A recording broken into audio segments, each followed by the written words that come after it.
नमस्कार, 9 की 9 खबर देख रहे हैं आप और मैं हूं आपके साथ सोनाली सिंह। और इस वक्त की बड़ी खबर दरभंगा से, जहां बेनीपुर जेल में छापेमारी की गई। राकेश यादव और मुकेश यादव ये दो कैदी हैं जिनके पास से मोबाइल बरामद किया गया है। दरभंगा से एक बड़ी खबर आपको बता रहे हैं, जहां पर बेनीपुर जेल में छापेमारी में दो कैदियों के पास से मोबाइल मिला है। कुशेश्वर स्थान चुनाव को प्रभावित करने की सूचना मिली थी, जिसके आधार पर ये छापेमारी की गई और जेल से बाहर फोन कर रहे थे राकेश और मुकेश यादव। ये दोनों कैदियों को अब बेनीपुर से भागलपुर शिफ्ट किया जा रहा है। तो एक बड़ी खबर बता रहे हैं आपको, जहां पर दरभंगा के बिरौल में बालू माफिया की गतिविधियां तेज हैं और जानकारी पुलिस को मिली। बड़े बालू माफिया की गतिविधि की जानकारी पुलिस को मिली और कुशेश्वर स्थान चुनाव को प्रभावित ये बालू माफिया कर सकते हैं। आपको बता दें कि बालू माफिया की तलाश में पुलिस लगातार जुटी हुई है। तो सूत्रों के हवाले से बड़ी खबर आपको बता रहे हैं कि बालू माफिया कुशेश्वर स्थान उपचुनाव को प्रभावित कर सकते हैं। दरभंगा के बिरौल में बालू माफिया की गतिविधि तेज है और संजय कुमार पटना से हमारे फोन लाइन पर जुड़ गए हैं। संजय, आखिर बालू माफिया को किसका सपोर्ट मिला है कि उपचुनाव को प्रभावित कर सकते हैं ये? देखिए, निश्चित तौर पर जिस तरीके से 30 अक्टूबर को कुशेश्वर स्थान विधानसभा सीट के लिए उपचुनाव होना है, ऐसे में लगातार स्वतंत्र और निष्पक्ष चुनाव कराना प्रशासन के लिए एक बड़ी चुनौती बनी हुई है। और ऐसे में जो एक इनपुट मिला है, उस आधार पर जो जानकारी मिली है, बड़ा बालू माफिया है जिसकी पहले भी चुनाव में दखलंदाजी रही है। और इसी इनपुट के आधार पर चूंकि कुशेश्वर स्थान जो विधानसभा क्षेत्र है, ये कई जो जिले हैं उनका ये बॉर्डर एरिया पड़ता है, जैसे सहरसा है, खगड़िया है, समस्तीपुर है, दरभंगा है।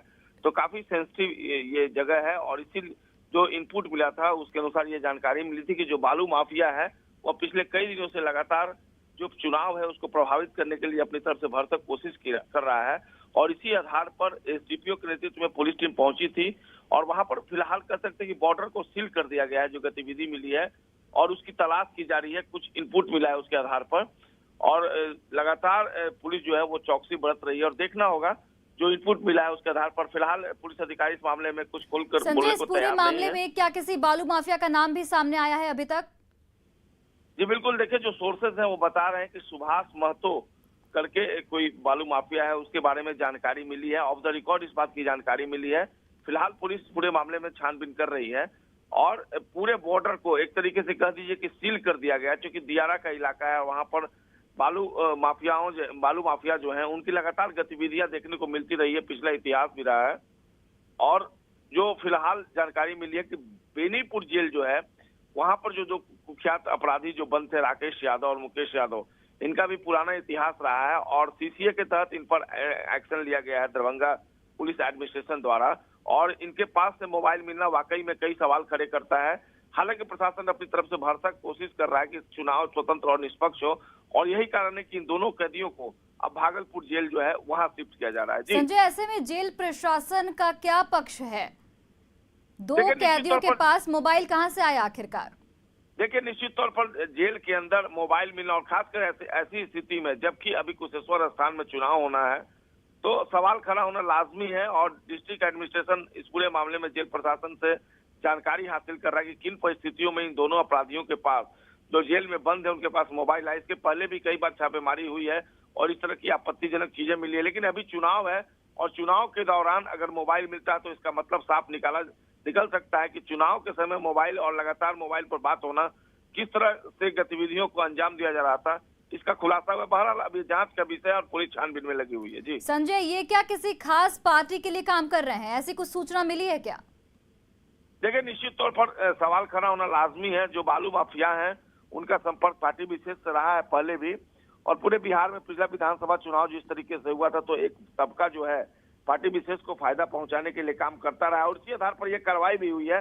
और फिलहाल देखना होगा प्रशासन इस पूरे मामले में किस तरह का खुलासा करता है। जो सोर्सेज हैं वो बता रहे हैं कि चुनाव में साफ तौर पर एक पार्टी विशेष को फायदा पहुंचाना था और इसी मकसद से ये इस तरीके से एक्शन लिया है प्रशासन ने। और इन बालू माफियाओं पर किस तरह से शिकंजा कसता है, ये भी देखना काफी महत्वपूर्ण होगा। जी चलिए संजय, बहुत बहुत धन्यवाद तमाम जानकारियों के लिए। तो देखिए, इस पूरे मामले में कई सवाल भी उठ रहे हैं। सवाल उठता है कि कुशेश्वर स्थान पर आखिर किसकी नजर है? न्यूज 18 ये तमाम सवाल उठा रहा है कि चुनाव को प्रभावित करने के पीछे आखिर कौन है और चुनाव में कौन ले रहा माफिया की मदद, क्योंकि बालू माफिया सक्रिय दिख रहे हैं और धन बल और बाहुबल से चुनाव जीतने की तैयारी आखिर किसकी है।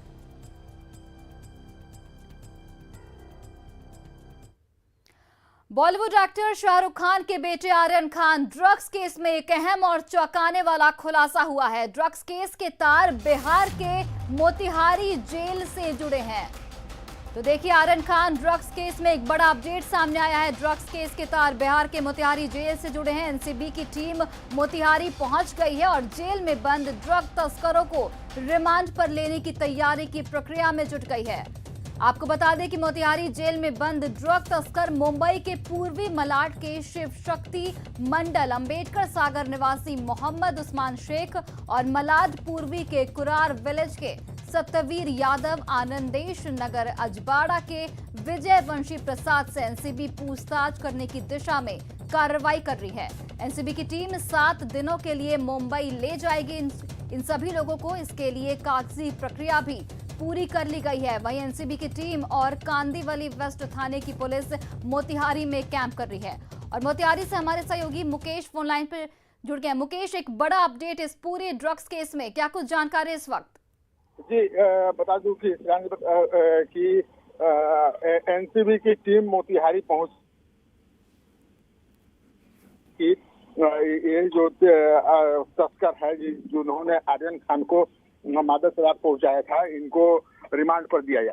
अब कोर्ट के पास आदेश अभी लंबित है। कोर्ट के आदेश के बाद ही यह पूरा मामला हो सकता है, क्योंकि जेल प्रशासन से हमारी बात हुई है। उसका जेल प्रशासन ने सीधा इनकार किया है कि अभी तक कोई भी मामला या फिर किसी भी प्रकार का कुछ यहाँ आया नहीं है। हमारे पास आएगा तो फिर को अपनी कागजी जो प्रक्रिया है उसको पूरा करके उसके बाद से इसको सुपुर्द किया जाएगा। लेकिन अभी तक जेल प्रशासन के पास से कोर्ट का कोई आदेश नहीं आया है। इसे पुलिस से मिली जानकारी जो मिली है उसके अनुसार एनसीबी की टीम मोतिहारी पहुंची है मुंबई से और कोर्ट में प्रेयर कर रही है। जी मुकेश, एनसीबी की टीम कब तक इन तस्करों को मुंबई ले जा सकती है? जी, कोर्ट में यह प्रक्रिया जारी है और कोर्ट में उसने एनसीबी की टीम ने आवेदन किया है कि इन तस्करों को रिमांड पर दिया जाए। 7 दिनों के रिमांड के लिए इसने प्रेयर किया है। लेकिन अभी तक कोर्ट से कोई आदेश नहीं हुआ है, जिसके बाद से अगर कोर्ट से आदेश होता है तो इन्हें मोतिहारी सेंट्रल जेल से इन्हें एनसीबी को सौंपा जाएगा और इन्हें मुंबई ले जाएगी एनसीबी की टीम। अभी कोई स्पष्ट नहीं हो सका है कि कब ले जाएगी, और क्योंकि सभी मामला कोर्ट के आदेश पर निर्भर करता है और कोर्ट का आदेश जब मिलेगा तभी कोई भी प्रक्रिया शुरू होगी। जी, एनसीबी की आगे की कार्रवाई क्या कुछ रहेगी, इसके बारे में कुछ जानकारी मिल पा रही है क्या? एनसीबी को पूरी तरह से अब पुष्टि मिली है कि इन लोगों ने ही जो नेपाल के रास्ते और फिर लेकर के जाते हैं कार से और लेकर के जाते हैं तो मादक पदार्थ और वहां पहुंचाते हैं मुंबई में के बाजारों में पहुंचाते हैं। उनसे ही आर्यन खान को मादक पदार्थ मिला था, जिसके बाद से यह कार्रवाई शुरू की गई है कि इन तस्करों से पूछताछ के लिए एनसीबी प्रयास कर रही है और कोर्ट से के आदेश से लेकर के और उसके बाद से कोर्ट से इनको रिमांड पर लेकर के इनकी पूछताछ करी है। कोर्ट में इन्होंने प्रेयर किया है और कोर्ट के आदेश के बाद से ही कुछ हो पाएगा। जी सोनाली। चलिए मुकेश, बहुत बहुत धन्यवाद तमाम जानकारियों के लिए। और अब बात कश्मीर में आतंकियों की कायराना करतूत की।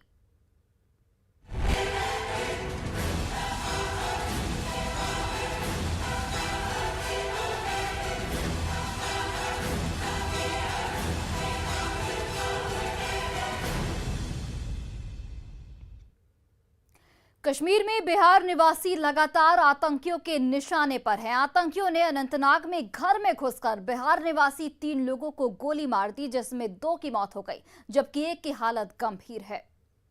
जम्मू कश्मीर में फिर आतंकी हमला।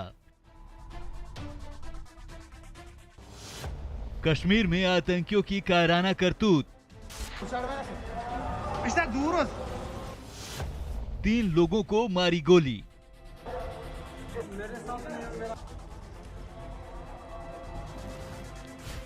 जम्मू कश्मीर में आतंकियों ने लगातार दूसरे दिन गैर कश्मीरी लोगों को निशाना बनाया है। रविवार को आतंकियों ने अनंतनाग में बिहार के 3 लोगों को गोली मार दी। इनमें से 2 लोगों की मौत हो गई, जबकि एक घायल है।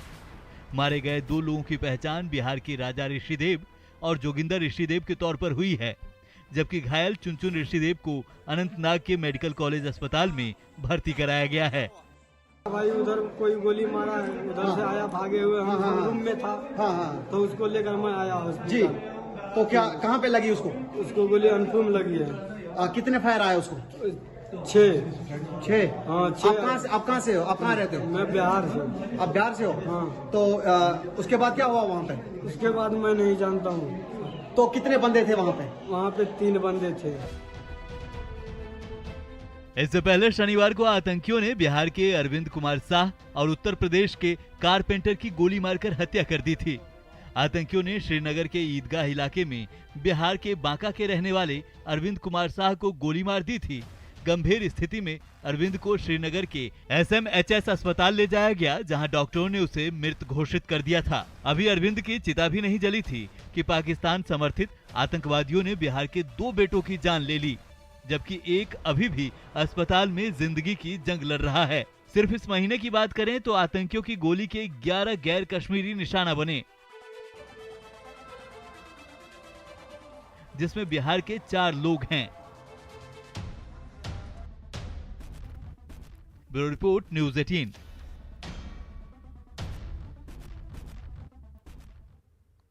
और देखिए अब इस पूरी खबर के मायने को समझते हैं। सुरक्षा बलों के प्रहार से आतंकी बौखला गए हैं। आतंकियों के खिलाफ बड़ा ऑपरेशन चलाया जा रहा है। हाल के दिनों में 9 एनकाउंटर हुए हैं, जिसमें 13 आतंकी मारे गए हैं। बौखलाए आतंकी डर का माहौल कायम करना चाहते हैं। आतंकी बाहरी लोगों में डर बनाए रखना चाहते हैं। आतंकी प्रवासियों को निशाना बना रहे हैं। वहीं देखिए आतंकी टारगेट किलिंग कर रहे हैं और सिविलियंस को निशाना बना रहे हैं।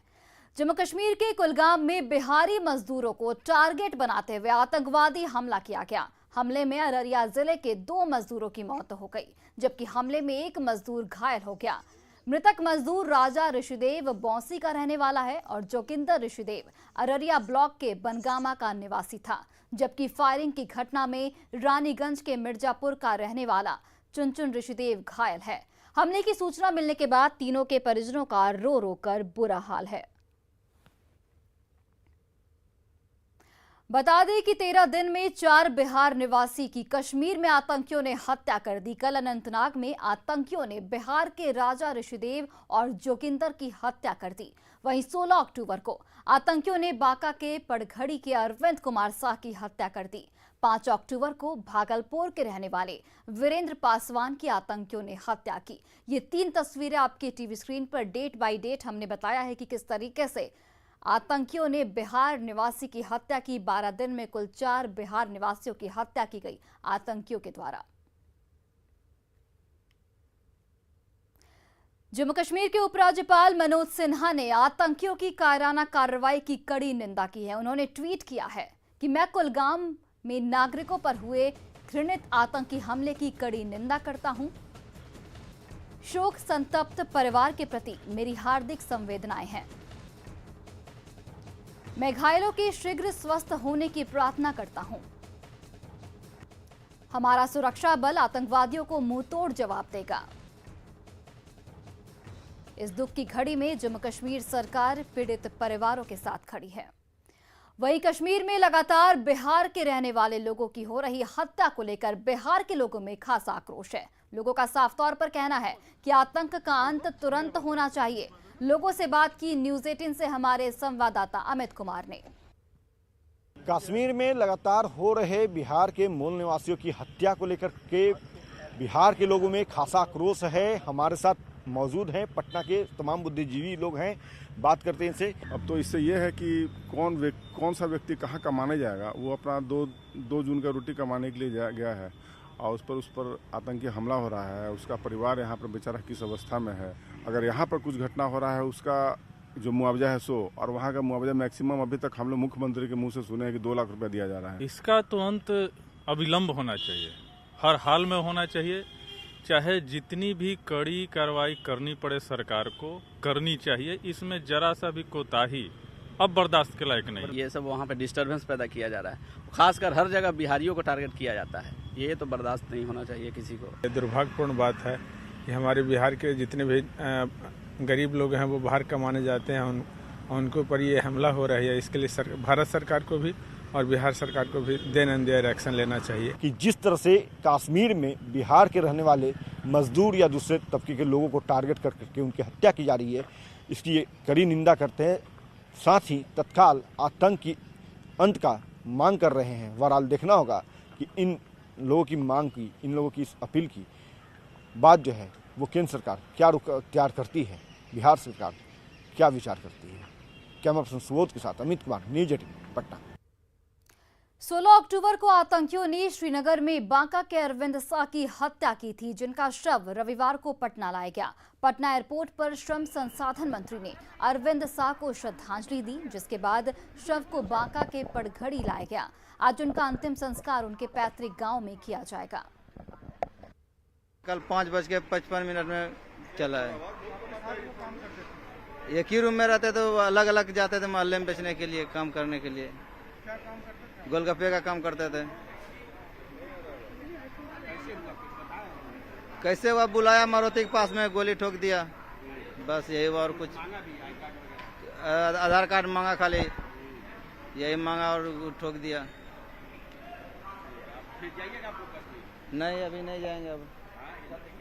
अब नहीं जाएंगे, अब नहीं जाएंगे। लगातार घटना घटता है वहाँ पे। क्या कहता है वो लोग? आतंकवादी था। तो दोबारा आप कश्मीर जाएंगे या नहीं? दोबारा नहीं। वहाँ के लोग आपको क्या बोलते हैं? वहाँ का लोग कुछ नहीं बोल रहे हैं, वो बोल रहे हैं बैठो कमाओ खाओ, कोई दिक्कत नहीं है। मगर ये पता नहीं कौन सा आदमी है जो गोली मार दिए। बाकी तो कोई दिक्कत वहाँ पे नहीं है। मैं बहुत दिन से हैं, 17 साल से मेरा भाई थे, 12 साल से हम थे खुद, मगर कहीं कुछ ऐसा शिकायत नहीं देखे थे आज तक। मगर ये फर्स्ट बार ऐसा घटना हुआ है। और फिलहाल इस बुलेटिन में बस इतना ही। आप देखते रहिए न्यूज़ 18 बिहार झारखंड।